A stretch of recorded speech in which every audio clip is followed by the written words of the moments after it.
கைலாஷ் மலை ஒரு சுவாரஸ்யமான மர்மம். மிக மிக பழங்காலம் தொட்டே இந்த மலையானது அற்புதமான இரகசியங்கள் மற்றும் அறிவால் நிறைந்துள்ளது. பலரும் இதனை வெளிக்கொணர முயன்றுள்ளனர். பல ஆயிரக்கணக்கான ஆண்டுகளாக இது உலகின் மையமாக கருதப்பட்டு அதன் அடிவாரத்தில் மில்லியன் கணக்கானோரை ஈர்த்துள்ளது. நாம் மேலும் செல்வதற்கு முன் நீங்கள் சிந்திக்க ஒரு சிறிய தகவல் இங்கே உள்ளது. இந்த மலையானது சரியாக வட துருவத்திலிருந்து 666 கிலோமீட்டர் தொலைவில் அமைந்துள்ளது. கைலாஷ் மலையிலிருந்து தென் துருவத்தின் தூரம் 13,332 கிலோமீட்டர்கள், அதாவது வட துருவத்திற்கான தூரத்தை விட சரியாக 2 மடங்கு. இது வெறும் தற்செயலா அல்லது நாம் முழுவதுமாக தவறவிட்ட ஒரு நுணுக்கமான வடிவமைப்பு உள்ளதா? கைலாஷ் மலையின் உண்மையான மர்மத்தை புரிந்து கொள்ள ஒரு படி நெருங்கி வர இந்த காணொளியில் எங்களுடன் இணையுங்கள். இந்த மலை மேற்கு திபெத்தில் அமைந்துள்ளது. இதன் உயரம் சுமார் 6,668 மீட்டர்கள். கைலாஷ் மலையின் சுற்றியுள்ள பகுதி பிரமிக்க வைக்கும் இயற்கை அழகால் நிரம்பியுள்ளது. நீங்கள் மலையை அணுகும்போது உங்கள் ஆற்றல் நிலை அல்லது மனநிலை உடனடியாக மாறுகிறது. இதுவே ஒவ்வொரு ஆண்டும் இந்தியா மற்றும் சுற்றியுள்ள பகுதிகளில் இருந்து மில்லியன் கணக்கான மக்கள் இந்த இடத்தை பார்வையிட காரணம். சாமியார்கள் என்று அழைக்கப்படும் மத துறவிகள் உறைபனி காலநிலையிலும் கூட இந்த பகுதியில் தங்கள் தியானம் அல்லது ஆன்மீக நடைமுறைகளில் ஈடுபட விரும்புகிறார்கள். இது ஒரு மிகவும் சிறப்பு வாய்ந்த இடம் என்று அவர்கள் கூறுகின்றனர். இப்பகுதியில் பாயும் சக்தி வாய்ந்த ஆற்றல் நீரோட்டங்கள் ஆன்மீக முன்னேற்றத்தை மிகவும் விரைவாக அடைய அவர்களுக்கு உதவுகின்றன. இந்த மலை மதத் துறவிகளை மட்டும் ஈர்க்கவில்லை, ஆனால் இந்திய துணைக்கண்டம் முழுவதும் உள்ள கோடிக்கணக்கான மக்களுக்கு இது ஒரு சிறப்பு இடத்தை பிடித்துள்ளது. இது இந்து மதம், பௌத்த மதம், சமண மதம் மற்றும் பான் போன்ற பல மத பாரம்பரியங்களில் ஒரு மிக முக்கியமான புனித இடமாக கருதப்படுகிறது. இந்து மதத்தை பின்பற்றுபவர்கள் தங்கள் கடவுளரில் ஒருவரான பரம கடவுள் சிவன் அங்கே வசிப்பதாக நம்புகிறார்கள். இந்து வேதங்கள் அவர் ஆதியோகி அல்லது பிரபஞ்சத்தின் முதல் யோகி என்று கூறுகின்றன. தந்திரம் மற்றும் யோகாவின் இரகசிய அறிவு அவரிடமிருந்து வந்தது. பண்டைய இந்திய மத நூல்கள் கைலாஷ் மலையே சுவர்கலோகம் அல்லது சொர்க்கத்திற்கான நுழைவாயில் என்றும் அங்கிருந்து கடவுளின் சாம்ராஜ்யங்களுக்கு பயணிக்கலாம் என்றும் கூறுகின்றன. சமணர்களின் சாஸ்திரங்களின்படி இந்த மலையே அவர்களின் முதல் தீர்த்தங்கரர் அல்லது முதல் உச்ச ஆசிரியர் மோட்சம் அல்லது விடுதலையை அடைந்த இடமாகும்.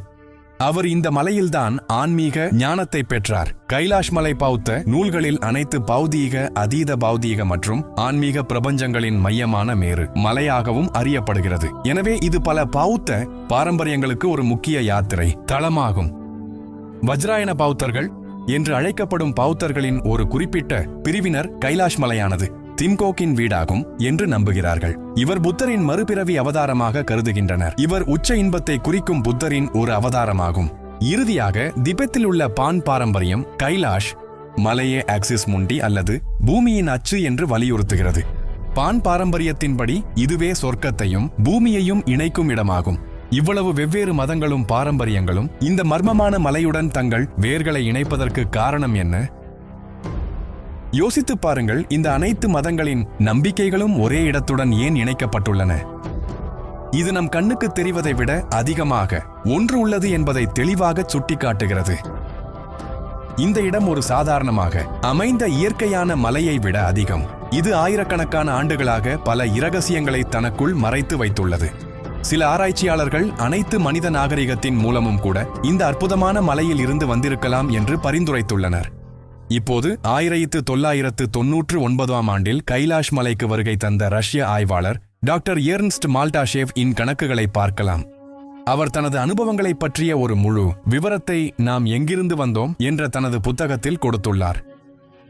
இந்திய கலாச்சாரங்கள் மட்டுமல்ல, ஐரோப்பியர்களும் இந்த மலையில் அதிக ஆர்வம் கொண்டிருந்தனர். 3ஆம் பேரரசின் ஜெர்மானிய மறைஞானிகள் இங்குள்ள பல மறைந்த இரகசியங்களை ஆராயவும் கண்டறியவும் ஆர்வமாக இருந்தனர். அவர்களின் இனத்தின் உண்மையான வேர்கள் இங்கே காணப்படலாம் என்றும் அவர்கள் ஒரு பண்டைய மேம்பட்ட நாகரிகத்தின் ஒரு பகுதியாக இருந்தார்கள் என்றும் அவர்கள் உறுதியாக நம்பினர். பிரபலமற்ற ஜெர்மானியஸ் அதிபர் அடோல்ஃப் ஹிட்லர் பல அணிகளை இந்த பகுதிக்கு இரகசிய பண்டைய தொழில்நுட்பம் மற்றும் ஆயுதங்களை கண்டறிய அனுப்பினார். மந்திரங்களின் பின்னால் உள்ள அறிவியலை புரிந்து கொள்வதில் ஜெர்மானியர்கள் குறிப்பாக ஆர்வமாக இருந்தனர். பண்டைய வேத அறிஞர்கள் தங்கள் காலத்தை விட மிகவும் முன்னேறி இருந்தனர்.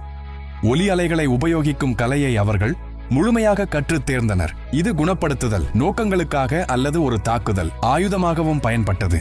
இந்த அலைகள் விரும்பிய முடிவுகளை பெற பலமுறை உச்சரிக்கப்பட்ட மந்திரங்களில் ஆழமாக பொதிந்திருந்தன.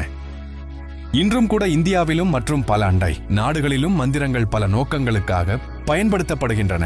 ஆனால் உடனடியாகவும் சக்தி வாய்ந்த விளைவுகளை ஏற்படுத்தும் இந்த மந்திரங்களை உச்சரிக்கும் மற்றும் பயன்படுத்தும் ரகசிய நுட்பம் தொலைந்து விட்டது அல்லது மறைக்கப்பட்டு விட்டது போல் தெரிகிறது. உலகில் சிலரே இந்த ரகசியங்களை வைத்திருக்கிறார்கள். அதனால்தான் ஐரோப்பாவில் உள்ள சில இரகசிய சங்கங்கள் அல்லது குழுக்கள் கைலாஷ் பகுதியில் மிகவும் கவர்ச்சியாக இருந்தன.